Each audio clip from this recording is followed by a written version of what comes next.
வணக்கம் நண்பர்களே, கோட்டையுடைய கதையை கண்டினியூ பண்ணலாம் வாங்க. என்ட்ரன்ஸில் இது போன உடனே சும்மா ஃப்ரேம் மாதிரி அழகாக டிசைனுக்காக வச்சுருக்காங்க. அப்புறம் வந்து பார்த்திங்கன்னா இந்த கோட்டையிலே வந்து பார்த்திங்கன்னா பல்வேறு விலை மதிப்பற்ற பாரம்பரிய பொருட்கள்லாம் ரொம்ப அதிகமாக சேர்த்து வச்சுருக்காங்க. அப்புறம் கோட்டை அப்படின்னு இருந்தாலே கல்வெட்டு இல்லாமையா சொல்லுங்கள் பார்க்கலாம்.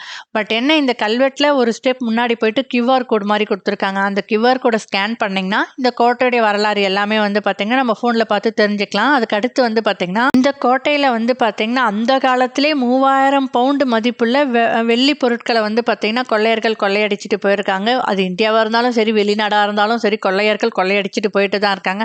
அப்புறம் கோட்டையில இருந்து கிடைச்ச ஒரு சில துண்டுக்கள்லாம் பார்வையாளருக்காக வச்சுருக்காங்க. அதாவது வந்து பார்த்து தெரிஞ்சுக்கணும் அப்படின்றதுக்காக.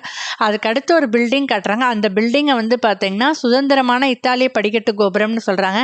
இது எப்போ கட்டினது அப்படின்னு வந்து பார்த்திங்கன்னா 1887 கட்டியிருக்காங்க. அப்புறம் என்ன, கோட்டையில் இடிஞ்சு விழுந்த சுவரெல்லாம் அப்படியே பார்வையாளருக்காக வச்சுருக்காங்க. கோட்டையுடைய கதையை அடுத்த வீடியோவில் பார்க்கலாம். பாய்.